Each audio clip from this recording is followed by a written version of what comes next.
episode of That's How We Roll. We've been kind of on hiatus for a good 6 months. We got a couple of people joining us today. We've got TJ and Nick joining us, so they'll share their opinion at some point. But there's a couple of things that we didn't go over, so I want to make sure we kind of hit that. You know, we talked about doing other videos, and we will eventually at some point in our life, maybe in our 70s, but it'll be fine. But so stay tuned. Right, stay tuned. But as you can notice, if you remember the opening videos of all the DragonDice we have, our collection has grown a little bit, and we now have a unicorn. Whoa. Among other things. Whoa. So, but the first thing we're going to do is we're going to let you look at all these dice, and like, I wish I had that many, but like there's other people that have like 7 times this much anyway. We're going to talk about Eldarim, the race Eldarim real quick, and then we're going to cover Magic, and then talk about some of our favorite races and kind of our musings about them. So we talked about all the other races. We didn't mention Eldarim, and Eldarim are basically the first 4 races.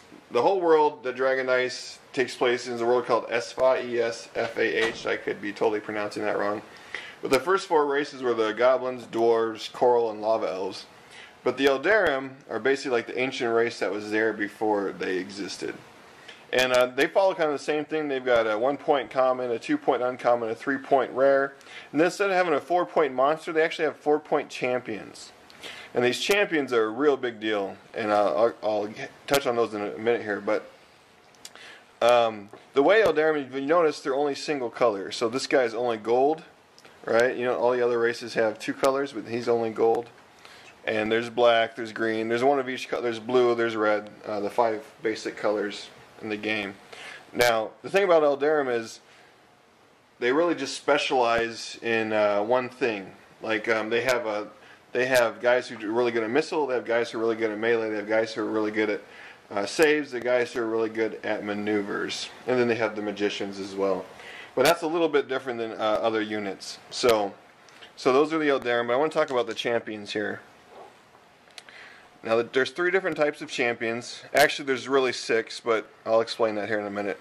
There's 3 different. The 3 different types is you have got your Crusader here. The Crusader is really good at saves.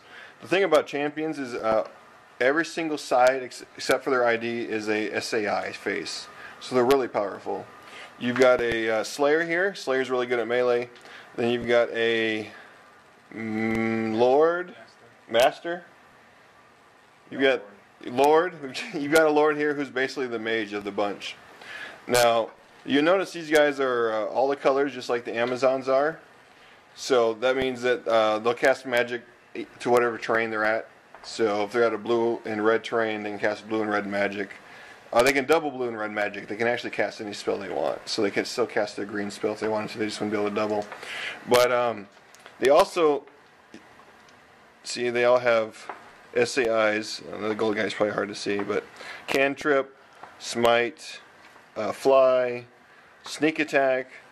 And then this is their logo. So they all have a logo. And you'll notice some of them say TSR, which is from back in the 90s, and these newer ones are SFR. It's just they work the same, just different print times. But what each one of these can do is, if a dragon's at their terrain before they attack, they get a chance to roll their logo. And the Master will tame the dragon, and that means he can actually ride it. The Slayer will slay the dragon, and the Zealot I think he just holds it. Is that right, guys? He just holds it, like he doesn't do anything. He just sits there and like stares at it. So, but like the Lord can actually ride the dragon to another terrain, and the Slayer also protects your army from breath, from the dragon breath. So they're really powerful. They're so powerful that they have the same rule as dragons. You're only allowed to bring 1 Slayer for every 24 points of your army. So I can only bring 1 Slayer if I'm playing a 24-point game. If I'm playing a 36-point game, I could bring 2. Now I could bring 1 Slayer, 1 Lord, and 1 Zealot. I just couldn't bring 2, 2, and 2. So speaking of the different, how many types you can bring, you'll see here that there's also a colored version of them. So the Zealots have 1 in each color. They've got and those are called Crusaders. So like you've got a gold one, a black one, and there's green, blue, and red. These guys do the same exact thing as this guy, except their 2-point ID or their logo, also counts as a 2-point ID. So if you're rolling for maneuvers, it's 2 maneuvers. If you're rolling for saves, it's 2 saves. This guy, this only works on individual targeting effects like lightning strike or bullseye or something like that. So that's a little different. And these guys can only they only work against dragons of their own color. So that's the other thing that they do. Now the hunter, what the hunter can do, he's the colored version of the slayer. The hunter, if he rolls his logo against the dragon of his own color, he actually slays it and takes it out of the game. So that's pretty impressive. The slayer won't do that. Also, the slayer, if you kill a dragon, you can't promote units.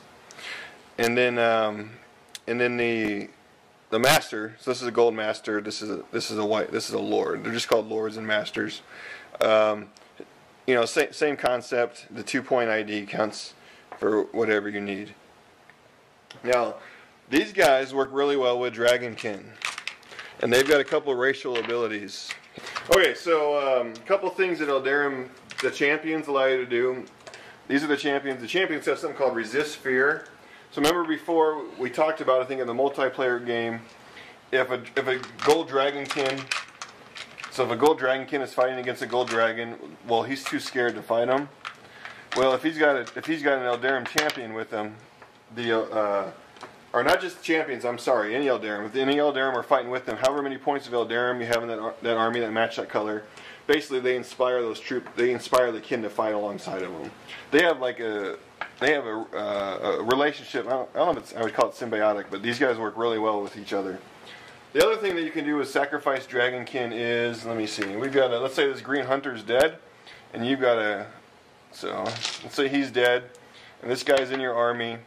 At the beginning of during the initial effects phase, you can actually sacrifice your dragonkin to bring up into 4 points worth of Eldarim. And that can either bring in 4 points, or you can promote to get in 4 points. So I could promote a 2 to a 3, a 3 to a 4, and bring in a 1-pointer. Is that 1, 2, 3, and actually one more 1-pointer to do that. So that's actually really, really cool. And the other thing is, if this guy's targeted by like a Finger of Death spell, and there's a 1-point kin unit in your army, you could actually sacrifice your kin instead. So they've got a really great relationship. So when you're playing Eldarim, you really want to make sure you're playing with dragonkin. Sometimes, like if you're playing in tournaments, they'll do like a seal tournament, and you don't get kin. If you have Eldarim, it's, some of their powers are not quite as well when you do that. But that's Eldarim. They're really powerful. They've got SAIs on every side. And a lot of people will build an army and they'll just throw in like maybe one master or one hunter or one zealot in their army just to use them for their special abilities.